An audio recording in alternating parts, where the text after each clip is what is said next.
नमस्कार दोस्तों, DD rate के एक और रिएक्शन वीडियो में आप सभी का स्वागत है। मैं हूं आलोक। तो आज जो वीडियो मैं देखने वाला हूं और जिस वीडियो पर मैं रिएक्शन देने जा रहा हूं वो वीडियो है कैटलिस्ट रिकॉर्ड्स का और इसका टाइटल है why always India and why India everywhere, यानी कि क्यों भारत ही हमेशा है और क्यों भारत हर जगह है। तो भाई बड़ा इंटरेस्टिंग सवाल है। तो चलिए देखते हैं भाई कि पाकिस्तान के लोग इस पर क्या जवाब देते हैं कि भाई भारत क्यों हर जगह दिख रहा है। भाई वो FATF हो, गूगल हो, माइक्रोसॉफ्ट हो, क्यों भाई क्यों। चलिए देखते हैं। देखा, आज हम आपके लिए ये क्वेश्चन लेके आए हैं। मुझे ये बताएं कि बिजनेस पॉइंट ऑफ व्यू से पूरी दुनिया में सिर्फ इंडिया को क्यों देखा जा रहा है आज? इंडिया को इस वजह से देखा जा रहा है, आप खुद देखें पाकिस्तान के साथ अगर हम लोग अपने बिज़नेस के मामला को जोड़ते हैं तो पाकिस्तान तो आगे डूबा हुआ है, महंगाई का बना हुआ है। एक बहुत ही हमारा मेन इशू आजकल महंगाई का चल रहा है और मज़ीद जो वो महंगाई है जो बढ़नी है, ठीक है। अब इंडिया को इस पॉइंट ऑफ व्यू से, अब इंडिया के बारे में बात करते हैं तो इंडिया में जो है ना बड़ी स्टेबिलिटी है, इन्वायरमेंटल स्टेबिलिटी है, इंडिया तरक्की कर रहा है और जो पैसा, जिसको पैसा कमाना आता है उसको वो जानता है कि मैंने इंडिया में कहाँ से कहाँ लगा के निकालनी है। और आप अगर मैं इससे ओवरऑल बात करूँ ना, I have some Indian friends, ठीक है, जब हम वर्ल्ड टूर इकट्ठे करते हैं, हम अक्सर मुख्तलिफ कंट्रीज़ में हम लोग सारे इकट्ठे हमारा गेट टुगेदर होता है। हम use to go to Dubai as well and वहाँ पे हमारे फ्रेंड्स आते हैं फ्रॉम इंडिया। तो उनकी ना एक इखलाक बहुत अच्छा है। इखलाक किस लिहाज से कि ईमानदार हैं वो। अगर आपके साथ वो अगर हमारे साथ बुरा कर लेना तो उनको रात को नींद नहीं आ सकती, उनमें एक खासियत है। तो अगर वो आपके साथ इस तरह का उनका रिलेशन डेवलप हो जाए ना तो वो आपको धोखा नहीं दे सकते। Never think about that. तो वहाँ के लोग सिंसेयर हैं। अब ज़रूरी तो नहीं कि नरेंद्र मोदी की बात करें, उसने ये कर दिया वो कर दिया तो सारी वाम ही वैसी है। अब अगर इंडिया के बारे में सोचा जाए तो वो तो बड़ी उनके लिए बड़ी प्राउड की बात है अगर उनसे किसी ने आके हेल्प मांगी है वहाँ के एक बंदे से भी तो वो हेल्प लाजमी करते हैं, क्योंकि मैंने ये चीज़ देखी है। I have seen this thing. देखें, एक स्टेबल इकोनॉमी है उनके पास, ठीक है। ऊपर से ये है कि इंडिया एक पूरा ट्रेड हब बना हुआ है। जिस तरह उनकी GDP चल रही है, जिस तरह उनका GDP स्टेबल है, तो मैं समझता हूँ क्यों ना इंडिया की तरफ सारी दुनिया रुख करें। जिस तरह आप पहले देखते हैं कि चाइना की तरफ सब रुख करते थे। हर चीज़ आप देखें made in China, made in China. China की एक जो है ना पावर है पूरी दुनिया में हर लिहाज से, USA के बाद। अब वो compete कर रहे हैं USA को भी। लेकिन अच्छी बात इंडिया के लिए ये है कि इंडिया भी इस लिस्ट में आ रहा है। तो मैं समझता हूँ कि इसी वजह से एक उनके पास जो लीडरशिप जो मोदी की इमेज में उनके पास आई हुई है, मैं समझता हूँ कि वो बहुत अच्छा अपनी कंट्री को लेकर चल रहे हैं। जिस तरह वो बेलौस खिदमत कर रहे हैं अपनी कंट्री की। हर चीज़ देखें ना, वो अब जो पर्सनल इश्यूज़ हैं हर कंट्रीज़ को वो साइड पे रख के वो उनके साथ ट्रेड कर रहे हैं। तो मैं समझता हूँ ये बहुत अच्छी बात है। सबसे पहले जो मैं दो बातें पहले आपको बताना चाहूँगा। सबसे पहले होता है पर्सनल इंटरेस्ट, उसके बाद होता है आपका नेशनल इंटरेस्ट। जो भी कंट्रीज़ हैं, जो कंट्रीज़ की अगर हम आपस में बात करें तो हम अपने पर्सनल इंटरेस्ट को प्रेफर करेंगे एज़ कम, जबकि हम अगर कंट्रीज़ की बात करें तो वहाँ पे नेशनल इंटरेस्ट आता है। जितने भी इस्लामिक कंट्रीज़ हैं, जैसे सबसे जो मैं फेमस उनके नाम लेता हूँ, सऊदी अरेबिया है, UAE है, कतर है, कुवैत है, मस्कत, ओमान है। तो ये कंट्रीज़ देखते हैं नेशनल इंटरेस्ट को। आप देखिए एक मुल्क की जो पॉपुलेशन है वो 1 अरब 40 करोड़ है। तो देखें आपकी प्रोडक्शन, अगर कोई भी कंपनी प्रोडक्शन करती है तो वो किधर सेल करना चाहिए जहाँ पे ज़्यादा पॉपुलेशन। अब हमारी पॉपुलेशन 25 करोड़ है, हमसे तो ज़्यादा मुसलमान वहाँ पे रहते हैं। तो जो कंट्रीज़ होते हैं वो अपने नेशनल इंटरेस्ट को देखती हैं। नेशनल इंटरेस्ट को देखेंगे। उसके अलावा जो इंडिया, उसकी जियोग्राफी इतनी अच्छी है, वो सारे कंट्रीज़ को सूट करती है। और जो मेन सबसे फैक्टर है बिज़नेस के हवाले से वो इंडिया की पॉपुलेशन है, जिसकी वजह से जितने भी कंट्री है, अगर पॉपुलेशन ही फैक्टर है तो डेफिनेटली चाइना का भी पॉपुलेशन बहुत ज़्यादा है। अगर हम पाकिस्तान की बात करें तो पाकिस्तान की पॉपुलेशन भी कम नहीं है, हम लोग भी टॉप 10 में आते हैं पॉपुलेशन के हिसाब से। फिर पाकिस्तान में क्यों नहीं आता बिजनेस? पाकिस्तान में भी काफ़ी ज़्यादा जो इन्वेस्टमेंट आई है लास्ट, जो अगर हम पिछले 3 सालों को निकालें, क्योंकि उसके तो हमारे रिलेशन जो फॉरेन कंट्रीज़ हैं, जो बल्कि हमारे जो फ्रेंड कंट्रीज़ हैं उनके साथ ही हमारे ख़राब हो गए। तो जो उससे पिछले जो PMLN की गवर्नमेंट थी उसमें तो बड़े मतलब इन्वेस्टमेंट देखे, जो CPEC है आपकी इतनी बड़ी इन्वेस्टमेंट $62 बिलियन है। तो उतना हमारा बजट है जितनी उन्होंने हमारे पास इन्वेस्टमेंट कर दी है। तो अगर चाइना की बात करें तो चाइना टेक्नोलॉजी के लिहाज से बहुत ज़्यादा एडवांस कंट्री है। तो वो तो खुद इतनी प्रोडक्शन करता है, वो बाकी सारी दुनिया को से वो मतलब कि अब हमारा जो हालात यहाँ पे चल रहे हैं, जो पॉलिटिकल क्राइसिस चल रहे हैं ना, उसकी वजह से हम बदनाम हो चुके हैं। महंगाई जिस अरूज पे है, जिस तरह से हमारा वज़ीर आज़म जो है शहबाज शरीफ साहब, जाके स्पीचेस कर रहे हैं। अभी आपने देखा वो जो 5 मुल्क की मीटिंग हुई है जिसमें पाकिस्तान को नहीं बुलाया गया, तो इंडिया का बिहेवियर इस वजह से चेंज हो रहा है क्योंकि वो इतनी को अपना प्रोग्रेस कर चुका है कि वो अब हमें श्रीलंका लेवल से भी नीचे समझ रहा है। तो यही वजह है कि हमें अपने आप को देखना पड़ेगा, अपने जो ये क्राइसिस हैं उसको ख़त्म करके हमें भी उस ग्रोथ की तरफ जाना पड़ेगा, ताकि हमारा जो इमेज बनने जा रहा था थोड़ा सा मतलब चेंज हो रहा था, लेकिन वो वापस जो है ना बिल्कुल ख़राब हो चुका है। तो हमें ना कि अपनी जेबें और अपने बैंक भरने के बजाय मुल्क का ख़जाना भरें और अपनी तरफ अपने मुल्क की तरफ देखेंगे यार हम किस तरह प्रोग्रेस कर सकते हैं। एटमी पावर हम हैं, ठीक है, हमें उस तरफ से टेंशन लेने की ज़रूरत ही नहीं है, हमें सिर्फ अपनी जीडीपी को स्ट्रॉन्ग करने की ज़रूरत है। मुझे ये बताएं, आपको क्या लगता है इंडिया ने अगर प्रोग्रेस की है, इंडिया अगर प्रोग्रेसिव बना है तो डेफिनेटली मेहनत तो उसने भी की है, आपको क्या लगता है कि किस तरह से जो है इस चीज़ को हम अपने अंदर इम्पोज कर सकते हैं? देखिए, सबसे पहले हमें सीखना पड़ेगा कि इंडिया ने किया क्या है, और सीखने के लिए ये तो हर जगह पे कहा गया है कि अगर आपको अपने दुश्मन से भी कुछ सीखने की मौका मिल रहा है तो आप सीखो। अब इंडिया जैसा भी हमारे उसके साथ रिलेशन है, जो भी है, हमें उसने रोकना तो नहीं। जिस हम स्टडी कर सकते हैं, हर चीज़ यहाँ पे इंटरनेट पे मौजूद है, सोशल मीडिया पे यहाँ पे इतने इतने बड़े क्या कहते हैं वो हमारे लोग बैठे हुए हैं जो इस चीज़ को देखते हैं कि हमारा जीडीपी कैसे बढ़ सकता है, हम किस तरह ग्रोथ कर सकते हैं। देखिए, वहाँ पर जो उनके वो मोदी साहब हैं, उन्होंने 9 साल लगाए हैं, हुकूमत सेट किया है और 9 साल में उन्होंने इंडिया का नक्शा बदल दिया है। वो सोच के आए थे, उनकी प्लानिंग थी पहले से कि अगर वो हुकूमत में आएंगे तो ये काम करेंगे। इंडिया की सबसे आपको पता है अच्छी बात क्या है, वो फ्यूचर का सोचता है, फ्यूचर का सोचता है और आज प्लानिंग का सोचता है और आज पे काम करता है। ये नहीं करता कि यार देख लेंगे तब देख लेंगे, नहीं, वो आज से काम करता है और उसकी आवाम जो है उतनी ही आज ऐसा काम करता है जो उसको 10 साल बाद जो है फ़ायदा देता है। एग्जैक्टली। और उनकी जो ऑडियंस है, जो आवाम है, वो इतनी जिम्मेदारी से अपना अपना रोल प्ले कर रही है, जिसकी वजह से इंडिया दिन ब दिन दुगनी रात चुगनी कह लें तरक्की कर रहा है। हमारे में आलकसी कह लें, हाडरामी कह लें, यही है कि हम जिम्मेदारी नहीं समझते अपनी।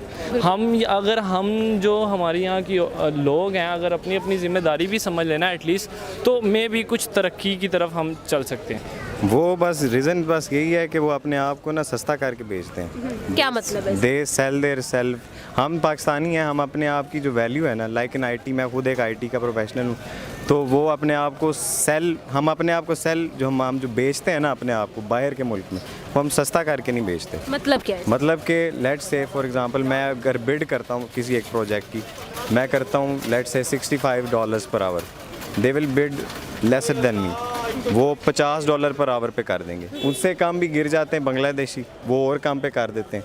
इस तरह करते करते उनको जो बेटर अपने आप को लगता है, ऑब्वियसली मैं एक बिज़नेसमैन अगर हुआ तो मैंने तो अपने आप के मैं अगर बिज़नेसमैन हुआ तो मैंने तो खुद के वही देख लेना प्रॉस्पेक्ट्स के मुझे सस्ती चीज़ क्या पड़ रही है, मुझे लेबर की मुझे ये बताएं तो फिर ऐसा क्यों है कि वहाँ पे जो फ्रीलांसर्स हैं जो अपनी सर्विसेज प्रोवाइड करते हैं, हम चले बाकी चीज़ों की बात नहीं करते लेकिन आईटी की बात करते हैं, टॉप रेटेड जो फ्रीलांसर्स हैं वो वहाँ पे इतने ज़्यादा तादाद में क्यों है एज़ कम्पेयर टू पाकिस्तान? एक तो बात है एक्सपोजर की, उनके आपस में जो एक्सपोजर है ना उनके अंदर आईटी इंडस्ट्री का, वो काफ़ी ज़्यादा है। और दूसरी बात है पॉलिसीज़ की।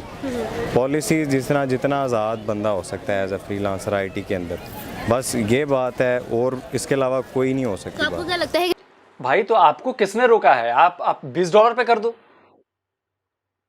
भाई, ये तो कंपटीशन है ना। अगर ये बिड है, बिड यानी कि जिसकी बिड सबसे कम होगी उसके पास वो बिड चली जाएगी, तो आप और कम कर दो।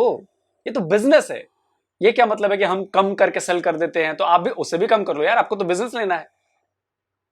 अगर ज्यादा कम करके अगर इंडियन ले रहा है तो नुकसान नहीं करेगा ना, आप उससे कम कर दो, आप उससे $2 आप उससे कम कर दो। ये कौन सा लॉजिक हुआ भाई कि वो कम करके ले लेते हैं और ये कर लेते हैं और वो कर लेते हैं? आपको किसने रोका है? आपको रोका है किसी ने कम करके लेने से? पाकिस्तान में फ्रीलांसर्स को क्या रिस्ट्रिक्शन है? बस वो कभी टैक्स आ जाता है, या फिर कभी और कोई भी इस तरह की सिचुएशन आ जाती है जिसकी वजह से उसको कोई नेगेटिव इम्पैक्ट उसके ऊपर पड़ता है, तो वो बेचारा कहता है कि मैं इधर क्या करना है।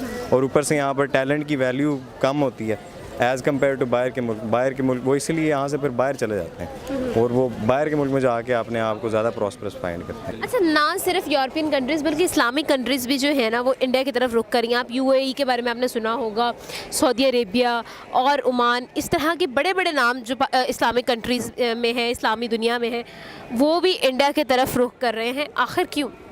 देखें एज अ नेशन आपको सबसे पहले अपनी कंट्री की बेहतरी के लिए सोचना चाहिए, नेशनल और इंटरेस्ट के बारे में। नेशनल इंटरेस्ट के बारे में। और इंडिया ये सोच रहा है, इंडिया ये चीज़ एज अ पाकिस्तानी, ठीक है एक कश्मीर के साथ हमारा इशू है इंडिया के साथ, लेकिन इसको साइड पे रखना चाहिए और टेबल टॉक के ज़रिए से हल करना चाहिए। लेकिन हमारी मजबूरी है कि इंडिया के साथ ट्रेड करें। सॉरी टू से जिनको बुरा लगे, लेकिन हमारी मजबूरी है, क्योंकि एक इंडिया का पूरा ट्रेड हब है, उनकी आबादी देखें, उनके पास हर चीज़ है, दुनिया का रुख इंडिया की तरफ है।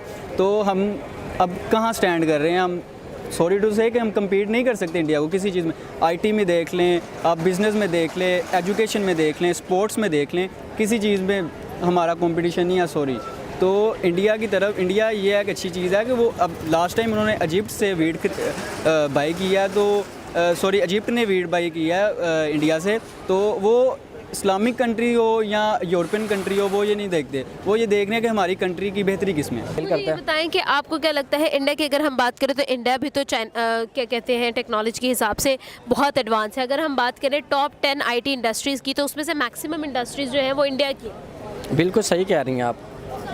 तो फिर इसको कहाँ आप जो है इस चीज़ को कैसे जो है जस्टिफाई करें? नहीं, अब दो चीज़ें होती हैं, एक होती है आपकी टेक्नोलॉजी, दूसरी होती है आपकी मैन्युफैक्चरिंग कॉस्ट कितनी है। अगर आपके पास सपोज एक मशीन है, जब आप उससे एक प्रोडक्ट बनाते हैं उसकी कॉस्ट आपको पड़ रही है 10 रुपीज़, वही प्रोडक्ट चाइना बना रहा है उसको कॉस्ट पड़ रही है 2 रुपीज़।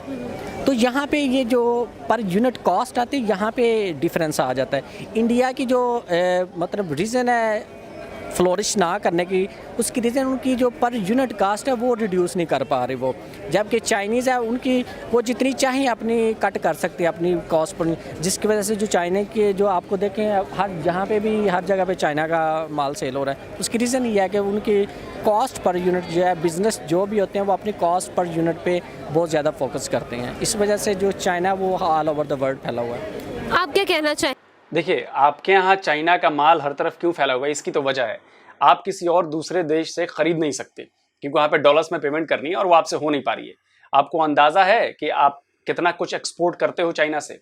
बिलियंस ऑफ डॉलर्स में इंपोर्ट करते हो चाइना से, बिलियंस ऑफ डॉलर्स में इंपोर्ट करते हो। और आप एक्सपोर्ट कितना का करते हो? कुछ लाख डॉलर का इंपोर्ट करते हो, 3 या 3.5 लाख या 4 लाख डॉलर तक का, जहां तक मुझे डेटा याद है, आप इतना एक्सपोर्ट करते हो चाइना को। तो आपके यहाँ जो सारी चीजें मिल रही हो चाइनीज इसलिए मिल रही हैं क्योंकि आप सुई से लेके जहाज तक और क्या कहूँ, मतलब बर्तन से लेके बैलिस्टिक मिसाइल तक जो है वो आप चाइना से खरीद रहे हो। आपके यहाँ मुझे लग रहा है कि शायद पिछली बार का डेटा मुझे एग्जैक्टली याद नहीं आ रहा, 12-13 बिलियन या इससे भी ज्यादा 24-25 बिलियन डॉलर, एग्जैक्ट मुझे याद नहीं है, डेटा मैं शेयर कर दूंगा। बिलियंस ऑफ डॉलर्स की चीजें आपने इंपोर्ट की हैं चाइना से, इसलिए आपके मिलती हैं। और रही बात अगर हम फ्लोरिश नहीं कर रहे हैं तो भाई 3.5 ट्रिलियन डॉलर की इकोनॉमी कैसे बन गई है हमारी, अगर हम फ्लोरिश नहीं कर रहे हैं तो। हमारे यहाँ एप्पल अपना फोन आईफोन 13 मैन्युफैक्चर कर रहा है, हमारे यहाँ सैमसंग का दुनिया का सबसे बड़ा प्लांट लगा हुआ है, हमारे यहाँ इंफ्रा इतना ज्यादा बढ़ रहा है, हमारे यहाँ दुनिया की बड़ी बड़ी कंपनियां इन्वेस्ट कर रही हैं, उसके बाद आप कह रहे हो कि हम फ्लोरिश नहीं कर रहे हैं। हमारा ऑटोमोबाइल का मार्केट देखा आपने? आप एक मोटरसाइकिल का इंजन नहीं बना सकते और बात करते हो हमसे। कहेंगे इंडिया को as a business state? India को बेसिकली इंडिया एक ग्रोइंग कंट्री है, डेवलपिंग कंट्री है, उनका अभी डेवलपिंग फेज़ में चल रहा है। तो नो डाउट अगर इसी तरह वो चलता रहा, दो चीज़ें अगर वो दो चीज़ों पे फोकस करे, जैसे जो उनके मुल्क में जो मिनॉरिटीज़ पे एक वायलेंस होती है वहाँ पे, एक चीज़ इसको कंट्रोल कर ले और दूसरा वो ये देखे हिंदुज़म से थोड़ा सा बाहर निकल आए, तो मेरे ख्याल में 2050 तक वो बहुत अच्छी उनकी इकॉनमी हो जाएगी। जो वर्ल्ड के कोई दो बातें मैं भी आप लोग कहना चाहूँगा। इन दो बातों का अगर आप ख्याल कर लेंगे तो आप भी चाइना की तरह डेवलप बन जाएंगे। पहली बात कि आप जो है वो माइनॉरिटीज़ पे अपने यहाँ जो आप जुल्म करते हो, वो श्रीलंका वाले को जैसे मार दिया, जैसे शियाओं को काफिर कहते हो, जैसे अहमदियों के मस्जिदों को और उनको जीने नहीं देते हो, तोड़ देते हो, जैसे हिंदू लड़कियों पर, नाबालिग लड़कियों पर अत्याचार करते हो, जैसे सिखों का कत्ल करते हो, ये आप छोड़ दोगे और इस्लाम से थोड़ा दूर हो जाएंगे, तो आप बड़ा बढ़िया से बड़ा अच्छे डेवलप कंट्री बन जाएंगे। आप 2050 छोड़िए, 2030 में ही आप हो जाएंगे ऐसे, ठीक है। 5-10 कंट्रीज हैं उनको कम्पीट करने के चक्कर में होगा। मुझे ये बताएं कि आपको क्या लगता है कि पूरी दुनिया आखिर क्यों इंडिया की तरफ जो है ये पूरी दुनिया का रुझान नज़र आता है, प्रेफरेंस नज़र आती है, ऐसा क्यों है? क्या इंडिया वाकई टेक्नोलॉजी में जो है एक्सेल कर गया है या कोई और रीज़न? इंडिया वाकई टेक्नोलॉजी में एक्सेल कर गया, इसमें कोई शक नहीं है। बिकॉज इंडिया अपनी जगह तरक्की कर रहा है, क्योंकि उसके जो सियासतदान है वो हमारी तरह इस सीट के पीछे लड़ और मर नहीं रहे, ठीक है। वो उनकी स्टेबिलिटी, जैसे मैंने पहले भी बात की है, इंडिया बहुत खूबसूरत मुल्क है। पर्सनली मेरी अम्मी को वहाँ के कपड़े बहुत ज़्यादा पसंद है। अब यहाँ पे हमें एक ड्रेस भी लेने जाए ना हमना, तो हमें ना वो एक ड्रेस 1 लाख 2 लाख 3 लाख का मिलता है, जिसमें हमारा टेस्ट आके रुकता है, ठीक है। अब यही चीज़ हम इंडिया में जाके ढूंढे तो वहाँ पे 12-12 10 हज़ार की रुल रही होती है, और वो ऐसी चीज़ होती है कि अगर आप पाकिस्तान में वो चीज़ पहनेंगे ना तो हर बंदे ने आपको देखना है। तो उन्होंने देखें, अपने अवाम को वो पहचानते हैं, अपनी अवाम का एहसास करते हैं, उतनी महंगाई करते हैं जितनी उनकी अवाम की जेब उसको गवारा दे खरीदना, ठीक है। तो ये बात है, वो अपनी अवाम का एहसास करते हैं, हमारे हुक्मरान हम पे जुल्म करते हैं, बस इतनी सी बात है। मुझे ये बताएं, आपका क्या ओपिनियन है इस बारे में कि अगर पाकिस्तान में हम लोग जो है किस तरह से इस तरह का इमेज बिल्ड कर सकते हैं कि फ़ॉरेन इन्वेस्टमेंट हमारी तरफ नज़र आए?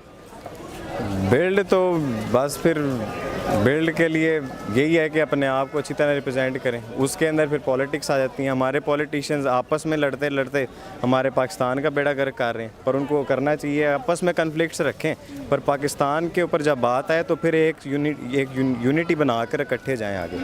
वो उनके आपस के कन्फ्लिक्ट्स की वजह से ही ना सारी के सारी जो बाहर की। अब तो मुझे ये बताएं कि आपको क्या लगता है, अगर हम इंडिया की बात करें तो इंडिया अपने इमेज बिल्डिंग पर काम करते हैं? बिल्कुल नहीं करता। क्यों? आप वैसे क्यों? उसके अंदर काफ़ी आगे कॉन्स्पिरेसीज पे भी बात चले जाती है। अगर वो अपने आप की इमेज नहीं बिल्ड करता, उसके आगे कॉन्स्पिरेसीज बात ये चली जाती है कि अभी जिस तरह अगला सुपर पावर अमेरिका चाहता है कि इंडिया बने, उसके इंडिया के कंपटीशन में हमेशा हम पाकिस्तान ही खड़े होते हैं आगे।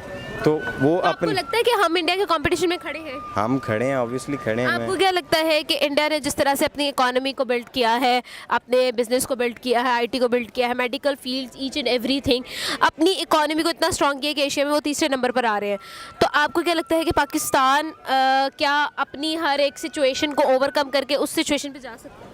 पाकिस्तान जा सकता है, ऑब्वियसली जा सकता है। हाउ? मतलब कि आप मुझे ये बताएं कि आपको क्या लगता है कि हम किस बेस पे जो है उस चीज़ को ओवरकम कर सकते हैं? हम बस अपनी ऑनेस्टी रखें, मॉडेस्ट रहें अपने काम से, अपने इस वतन से मॉडेस्ट रहें ना हम, अगर तो हम उसके अलावा अगर हम ऑनेस्टली काम करें, लॉयल्टी दिखाएं अपने कामों में, तो हम डेफिनेटली हर एक को बीट कर सकते हैं और कोई भी कर सकता है। लॉयल्टी के साथ और ऑनेस्टी के साथ, ईमानदारी के साथ कुछ भी किया जा सकता है। मुझे ये बताएं कि हमारी आवाम ऑनेस्ट है? हमारी आवाम में 90% तो कोई नहीं है। तो आपको क्या लगता है कि ये ऑनेस्टी और लॉयल्टी बिल्ड करने में हमें कितना टाइम?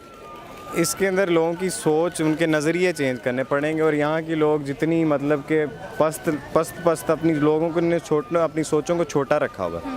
वो छोटे रखने की वजह से वो आगे नहीं बढ़ पाते। वो कहते हैं कि मुझे बस आ रहे हैं, बस ठीक है, मैं करप्शन कर लूँ तो और आ जाएंगे, बस दैट्स इट। बस उनकी सोच यहाँ पे ख़त्म हो जाती है। वो लॉन्ग टर्म नहीं देखते, अपनी जो उनका विजन है वो शॉर्ट टर्म ही है कि उनको अभी करंटली फ़ायदा मिल रहा है, बस दैट्स इट, उस पर खुश हो जाते हैं। जी व्यूअर्स, आज हमने लोगों से इस बारे में बात की कि उनको क्या लगता है कि इंडिया की तरफ आखिर लोगों का प्रेफरेंस इतना ज़्यादा क्यों है। इसके बारे में जाना, लोगों का ओपिनियन आप तक शेयर भी किया। उम्मीद करती हूँ आपको आज की वीडियो बहुत पसंद आई होगी। आप ना दो तो दे इजाज़त, तो देखते रहे कैटलिस्ट रेकॉर्ड्स। लेकिन जाने से पहले अगर आपने अभी तक हमारे चैनल को सब्सक्राइब नहीं किया, हमारी वीडियो को लाइक नहीं किया, तो भाई किस चीज़ का इंतज़ार है? हमारी वीडियो को लाइक करें ताकि हम मोटिवेट हों और आपके लिए मज़ीद ऐसा कंटेंट बनाते रहें। इसके अलावा हमारे चैनल को सब्सक्राइब करना मत भूलिएगा ताकि हमारी तमाम तरह अपडेट सबसे पहले आप ही को मिले। अगर आप कुछ शेयर करना चाहते हैं, हमें कुछ भी बताना चाहते हैं, कमेंट बॉक्स में हमें ज़रूर बताइएगा। मिलते हैं अगली वीडियो में एक नए मज़ेदार से टॉपिक के साथ। अल्लाह हाफ़िज़। तो दोस्तों, वीडियो ख़त्म हो गया है। चलिए अब थोड़ा सा बहुत जवाब देता चलता हूँ मैं। इन्होंने कहा कि जी पाकिस्तान हर जगह मुकाबला कर रहा है भारत का। अरे भाई, आपको अंदाज़ा है आपकी और हमारी इकोनॉमी का फ़र्क कितना है, गैप कितना है? 100 साल लग जाएंगे तब भी वो गैप आप भर नहीं पाओगे। कहाँ $250 बिलियन की इकोनॉमी और कहाँ $3.5 ट्रिलियन की इकोनॉमी। आपको कुछ अंदाज़ा है? आप तो सॉफ्टवेयर वाले बंदे थे, आपको कुछ अंदाज़ा है इसको कैसे नापा जाता है? ये तो गई बात कर रही थी कि ईमानदारी और ये और वो। ईमानदारी की मैं बात बताऊं आपको, आपके डिप्लोमेट जाकर बाहर दूसरे देशों में चोरी करते हैं। दूसरे का पर्स पड़ा हुआ था टेबल पर, वहां से वो पर्स चोरी कर लिया आपके डिप्लोमेट ने। अब डिप्लोमेट तो पता ही है आपको, पढ़े लिखे ज़हीन से आदमी, वो चोरी करते हैं। कुछ डॉलर्स, कुछ दिरहम, कुछ पड़े होंगे उसमें, चोरी कर लिया उन्होंने। आप समझ रहे हो? अच्छा, चोरी से याद आया, आपके पीएम इमरान खान, पूर्व पीएम, घड़ियां जो उन्हें गिफ्ट में मिली थी, एक तरह से चोरी की उन्होंने। तोशाखाना बड़ा है चर्चा में, पढ़िए जाके अगर शर्म आए तो। 100-150 मिलियन डॉलर में, 150 मिलियन रुपीज में, पाकिस्तानी रुपीज में, वो घड़ियां बेच दी उन्होंने, आपके पूर्व पीएम इमरान खान ने। और वो घड़ियां गिफ्ट में मिली थी, गिफ्ट में मिली थी यानी कि पाकिस्तान को गिफ्ट में मिली थी। वो तोशाखाना में जमा होनी चाहिए थी, वो सरकारी संपत्ति थी। नियम बदल दिए गए, आपके पूर्व पीएम इमरान खान ने अपने लिए नियम बदलवा दिया और 20% देके और सारा माल हड़प कर लिया और उसको बाजार में जाके बेच दिया घड़ी को।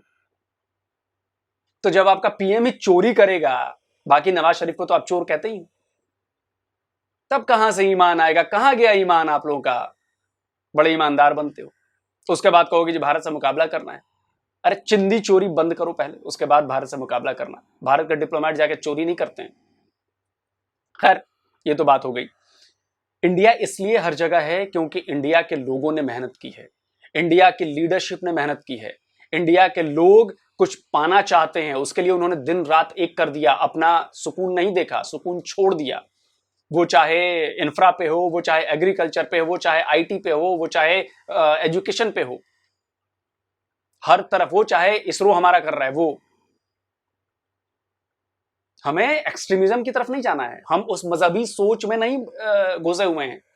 हम वक्त के साथ कदम से कदम मिलाकर चल रहे हैं और हम फ्यूचर देखते हैं कि फ्यूचर में 90s में जब हमने कंप्यूटर की बात की तब उसका बड़ा विरोध हुआ था, लेकिन तब भी आज कंप्यूटर देखिए उसका फायदा अब मिल रहा है।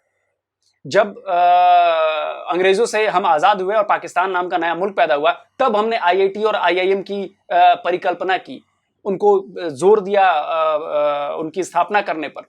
उसका फायदा आज हमें मिल रहा है कि गूगल और माइक्रोसॉफ्ट इन जैसी कंपनियों के सीईओ जो हैं वो इंडियन है। अब आपको लगता है कि जी ऐसा कैसे हो गया? तो उस मेहनत को आप पांव में पड़े छालों को नहीं देख रहे हो, आप देख रहे हो कि जी रिजल्ट क्या रहा, कामयाबी। लेकिन जिस तरह से नंगे पांव चल के हम आए हैं और छाले जो पड़े हैं पैरों में, वो उसको तो आप नहीं देख रहे हो, वो आप करना नहीं चाहते, आपको सीधे रिजल्ट चाहिए, तो रिजल्ट नहीं मिल सकता। और भारत और पाकिस्तान के बीच गैप इतना ज्यादा है कि ये अगले 100 साल में भी नहीं भरेगा। अगर हमारे लेवल पे पहुंचना है तो तब तक तो हम पता नहीं कहां पहुंच जाएंगे। इसीलिए इंडिया इज एवरीवेयर, इसीलिए इंडिया हर जगह है। तो जल्दी मिलता हूं एक और नए वीडियो के साथ। नमस्कार, जय हिंद।